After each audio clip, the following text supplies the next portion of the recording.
네, 교회 여러분, 4월 5일 새벽기도 시작하도록 하겠습니다. 오늘은 마태복음 6장 16절에서 18절 말씀 함께 나누면서 금식에 대해서 한번 이야기해 보도록 하겠습니다. 16절부터 제가 봉독해 드리겠습니다. 금식할 때에 너희는 외식하는 자들과 같이 슬픈 기색을 보이지 말라. 그들은 금식하는 것을 사람에게 보이려고 얼굴을 흉하게 하느니라. 내가 진실로 너희에게 이르노니 그들은 자기 상을 이미 받았느니라. 너는 금식할 때에 머리에 기름을 바르고 얼굴을 씻으라. 이는 금식하는 자로 사람에게 보이지 않고 오직 은밀한 중에 계신 내 아버지께 보이게 하려 함이라. 은밀한 중에 보시는 내 아버지께서 갚으시리라. 아멘. 네, 주기도문을 이제 마치고요. 계속해서 이제 산상수훈 말씀 안에서 마태는 예수님의 가르침의 목록 중에서 이제 유대인들이 생각하는 경건에 대해서 이제 한 제목들을 계속해서 이제 언급하면서 진정한 경건과 진정한 신앙이 과연 지향해야 할 것이 무엇이냐 하는 점에 대해서 계속해서 새롭게 이야기를 하고 있습니다. 그 중에서 이제 마태가 잡은 주제 중에 하나가 금식이에요. 여러분들은 금식 기도에 대해서 어떻게 생각하시는지 참 궁금합니다. 예컨대 어느 목사님이 40일 금식 기도를 하셨다 이런 이야기를 듣게 되면은 적지 않은 분들이 야, 그 목사님 참 대단하다 하는 그런 생각을 갖게 되고 또 그것이 마치 그 목사님의 어떤 경건과 영성을 모두 대변하는 것인 양 생각하면서 우러러보게 되고 하는 것이 이렇게 있습니다. 물론 그것이 나쁘다는 것은 아닌데 물론 대단한 것이기도 하고요. 그런데 그것이 과연 금식 기도가 목적하는 어떤 효과, 그 금식 기도가 갖는 어떤 유익일 것인가 하는 것에 대해서는 조금 생각할 필요가 있는 거죠. 더군다나 이제 오늘도 지금 외식에 대한 이야기를 하시는데 16절에 보면은 금식할 때에 너희는 외식하는 자들과 같이 슬픈 기색을 보이지 말라 이렇게 얘기했거든요. 외식이라는 게 이제 연기거든요. 외적으로 꾸며내 가지고 내가 어떤 유익을 삼으려고 하는 이중적인 어떤 그런 태도들을 말하는 것인데 금식이 그렇게 되기 쉬운 거죠.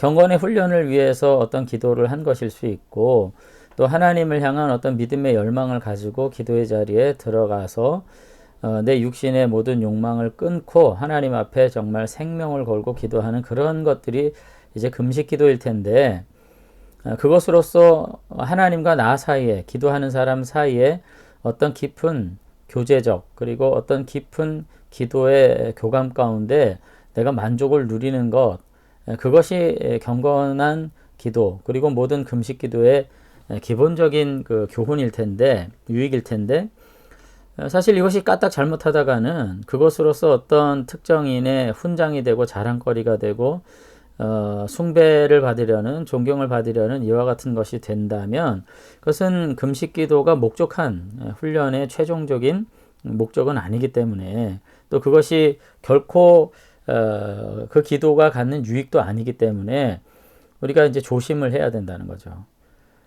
이것은 금식 기도뿐만 아니라 우리가 어떤 경건한 행위를 했을 때 그것이 기도든 헌신이든 그것이 주는 유익이 분명히 있습니다. 하나님의 교회에 유익을 주고 성도들에게 유익을 주고 또 개인적으로 본인의 삶에도 굉장한 어떤 경건의 유익이 오고 이제 이렇게 될 것은 분명하지만은 그것보다 부수적인 유익, 사람들 앞에서 탁월하다, 존경을 받게 되고 높임을 받게 되고 그 평판에 그것이 어떤 굉장한 그 중요한 영향력을 미치고 하는 것에 우리가 오히려 더 집중하게 되고 그것에 우리가 연연하게 되는 그런 나약한 존재가 바로 우리 인간이기 때문에 우리들이 어떤 경건한 행동을 했을 때 그것이 주는 유익보다 그 부수적인 어떤 다른 가치에 우리가 매몰되는 이와 같은 모습을 가져서는 안 될 것이다 하는 것들을 우리가 좀 생각할 필요가 있습니다.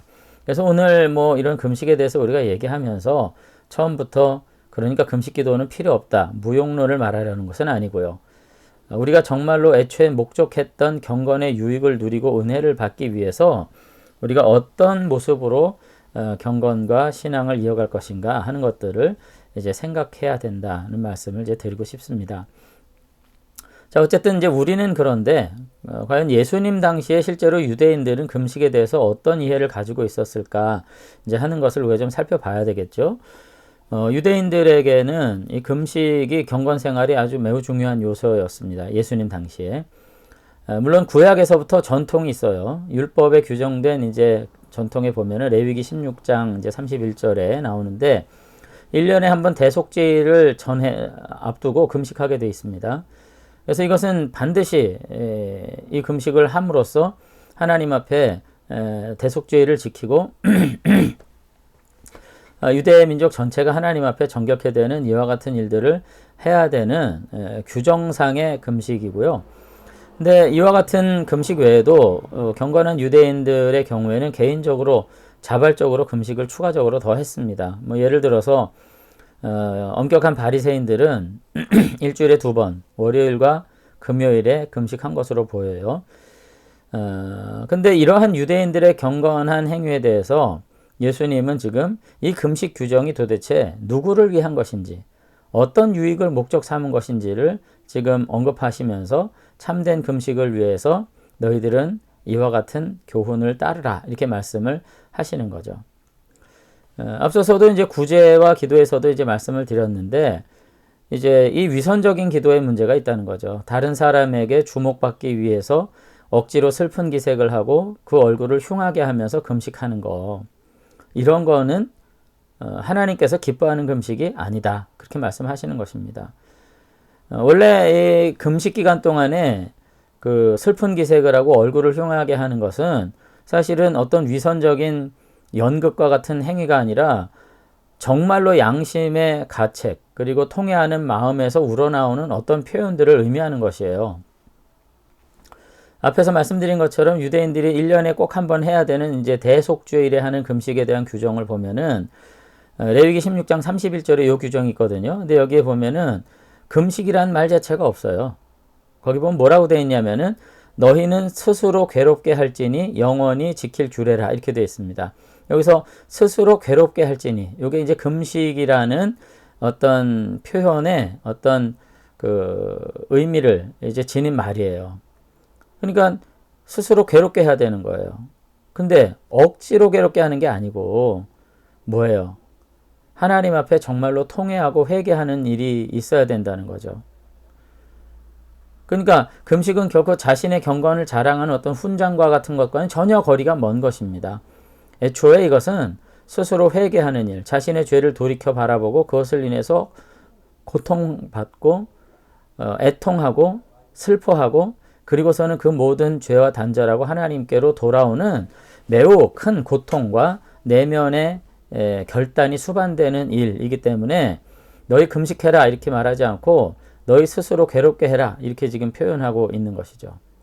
그렇기 때문에 만약 금식하는 자가 이런 어떤 외적 모습을 이제 가지고 있다면 그것은 정말로 하나님께서 그 내면의 고통 때문에 저와 같이 고통스러워하는구나 이렇게 볼 수 있는데 금식하는 자가 이것을 사람들 앞에서 보이고자 이것을 외식하는 가운데 행한다면 이건 하나님이 도무지 받을 수 없는 어떤 위선적 경건이 되고 마는 거죠.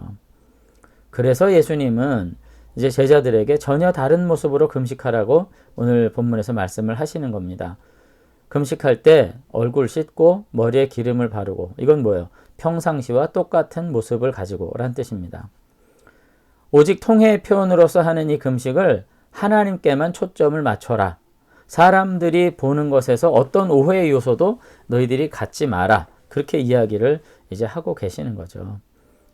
여기서 오늘 우리들이 다시 한번 경건의 모습, 어떤 기도에 대한 교훈을 다시 한번 우리들도 새롭게 재고할 수 있었으면 좋겠습니다. 신앙생활, 사람 앞에 하는 것 아니고 하나님 앞에 하는 거죠. 물론 하나님 앞에 한다고 해서 사람 앞에서 뭐 아나무인으로 뭐 이렇게 하라는 것은 아니지만은 우리의 진심이 하나님 앞에 전달되도록 우리의 진심이 하나님을 향하는 모습으로 우리가 행하는 것이 가장 중요한 본질이라는 것을 우리가 다시 생각할 수 있으면 좋겠어요. 그래서 뭐 금식뿐만 아니라 그 외 모든 경건의 일체 행위에 대해서 제일 첫 번째로 하나님을 생각하고 그 하나님 앞에서 나 자신의 마음을 통회하는 이와 같은 태도로서 우리가 기도하고 경건하게 살아가게 될 때 우리는 내면의 변화와 더불어서 성숙함 그리고 하나님의 주시는 놀라운 응답들을 누리는 그런 복된 모습들을 우리가 살아가게 될 것입니다. 그러면서 이제 사실 뭐 나중에 9장 가서 다시 말씀을 드리겠지만 유대인들의 금식의 동기는 원칙상은 어떤 개인적인 기도 응답을 위한 것이라 보다는 하나님의 나라가 회복되기를 염원하는 것이었어요. 이 속죄일 금식이 바로 그런 의미입니다. 이 땅에 하나님의 나라가 회복되기를 간절히 소망하며 탄식하는 거예요. 그렇기 때문에 그 디아스포라 유대인들, 그러니까 바벨론의 포로로 끌려간 유대인들이 굉장히 적극적으로 금식했습니다. 왜 그래요? 이 포로로 끌려간 이 흩어진 유대 백성들이 속히 본토로 귀환하기 위해서 하나님 나라가 회복되기를 간절히 염원하는 그런 모습들로 이제 금식을 했었거든요. 그래서 예수님은 마태복음 9장 14절에 이렇게 말씀하시죠. 요한의 제자들이 왜 금식하지 않냐 이런 질문에 대해서 이렇게 말씀하십니다. 예수께서 그들에게 이르시되 혼인집 손님들이 신랑과 함께 있을 동안에 슬퍼할 수 있느냐? 그러나 신랑을 빼앗길 날이 이르리니 그때에는 금식할 것이니라 이렇게 말씀하시죠. 예수님이 함께 계신 동안은 이미 하나님의 나라가 도래한 것인데 하나님의 나라를 어디서 구할 것이냐 이겁니다. 예수 그리스도와 더불어서 이 땅에 하나님의 나라가 이미 도래했는 것을 너희들이 왜 모르고서 형식적 금식에 그렇게 맹신하고 그렇게 맹목적인 기도하냐. 지금 이 순간 정말로 필요한 것은 하나님의 나라가 이미 너희들에게 임했다는 사실을 믿는 것이다. 이제 그렇게 말씀하시는 거죠. 그러나 훗날 빼앗길 날 예수님께서 십자가를 생각하시면서 그때는 정말로 금식해야 될 필요성이 있다. 오늘 그렇게 이야기를 하시면서 한 번 더 금식 기도가 정말로 본질적으로 목표하는 것이 무엇인지를 다시 한번 말씀을 하세요. 그것은 개인의 경건도 아니고 개인의 기도 응답도 아니고 이 땅에 이 죄악 가운데 살아가는 이 세상 가운데 하나님의 나라가 도래하기를 간절히 염원하는 탄식이 경건한 사람들에겐 반드시 필요하다. 이렇게 말씀을 하시는 거죠. 자, 그런 점에서 오늘 이제 우리가 두 가지로 요약을 해야 되겠습니다. 우리가 일상의 삶과 경건의 모습 속에서 우리가 위선적인 태도가 없는가 살펴야 할 것입니다. 우리가 삶의 본질은 하나님에 대한 헌신이고요. 경건과 기도도 하나님을 향한 우리의 내적 표현인 거죠. 여러분 하나님에게만 우리의 마음과 중심을 온전히 초점을 맞추실 수 있게 되길 바랍니다. 그리고 두 번째, 우리의 모든 경건과 기도는 우리 개인의 어떤 기도의 성취, 소망과 바람의 응답도 있지만은 결국은 뭐예요? 우리의 삶의 모든 즐거움과 고통이 완전히 끊어지는 일은 아버지의 나라가 임하였을 때 이루어지는 일이잖아요. 그래서 그 아버지의 나라를 사모하고 하나님의 나라가 회복되기를 염원하는 가운데 정말로 탄식할 수 있을 때 우리는 정말로 성도로서 이 땅을 복되고 거룩하게 살아가는 것이다 하는 것을 우리가 알 수 있을 것 같습니다. 그래서 오늘 말씀을 돌아보면서 우리가 신앙생활, 소위 경건생활이라고 하는 데 있어서 인간적인 이해가 결부돼서 우리가 위선적인 모습으로 하나님 앞에 비춰지고 있음에도 불구하고 이 사실을 알지 못하고 우리가 계속해서 이중적인 모습으로 우리의 경건을 다른 용도로 사용하면서 우리가 살아가고 있지 않은가 잘 돌아보시면서 하나님 앞에 솔직할 수 있는, 정직할 수 있는 참 경건인이 되었으면 좋겠고요. 그리고 우리의 삶에 정말로 하나님의 나라가 회복되기를 간절히 염원하면서 탄식할 수 있는 그 경건의 깊이가 우리 가운데 더해질 수 있었으면 좋겠습니다. 그래서 우리 하나교회 모든 교회 여러분들께서 이번 한 일주일 동안 뭐 고난주간이 끝나고 이제 부활절도 이제 끝났습니다만 다시 한번 주님께서 우리에게 주시기를 기뻐하셨던 그 하나님의 나라 우리가 더 사모하고 이 땅에서 다시 한번 그 하나님의 거룩한 통치가 내 안에 성취됨으로 주님과 더불어 살아가는 복된 생에 살아가도록 기도에 힘쓸 수 있는 저와 여러분들이 되시면 좋겠습니다. 한번 기도하겠습니다. 네, 하나님 아버지, 우리가 많은 기도와 경건과 헌신 필요하겠지만은 우리의 모든 헌신의 최종적인 목적이 오직 하나님의 나라 그리고 하나님을 향한 우리의 진심에 있게 되기를 원합니다. 이 땅을 살면서 끊임없이 나의 높아짐을 자랑하고 싶고 나의 경건을 자랑하고 싶고 나의 거룩과 영광을 치장하고 싶은 그와 같은 욕심들이 내 안에 있어서 정말로 이 땅의 것을 취하느라고 하나님 앞에 위선적인 삶을 사는 것조차도 내가 옳지 못한 것이라고 하는 것을 망각하고 살아갈 때가 너무나도 많이 있음을 고백합니다. 하나님 아버지, 우리 모든 교우들 정말로 하나님 앞에 솔직하게 하시고 진심으로 살게 하시고 아버지 앞에 정말로 마음으로 탄식하며 기도하는 가운데 하나님의 사랑을 누리고 아버지의 나라가 우리 가운데 임하시며 그 통치 가운데 우리의 삶이 순적하게 풀려지는 진정한 복을 누리도록 축복해 주시옵소서. 그래서 이 한 주간 동안도 다시 한번 우리의 삶이 과연 누구를 정조준하고 있는지 돌아보고 그 초점이 흐려질 때마다 하나님을 더욱 뚜렷이 바라볼 수 있도록 나의 삶과 중심을 주님을 향해 맞춰드리는 경건한 사람 될 수 있도록 그와 같은 기도자가 될 수 있도록 우리를 복되게 인도해 주시옵소서. 한 주간 주님께서 우리를 하나님께서 주시는 놀라운 평강과 은혜 가운데 지켜주실 줄로 믿사옵고 예수님 이름으로 기도드리옵나이다. 아멘. 네, 오늘부터 시작되는 한 주간 평안한 중에 하나님의 은혜와 사랑을 누리시는 복된 성도님들 되시기를 기도드리겠습니다. 감사합니다.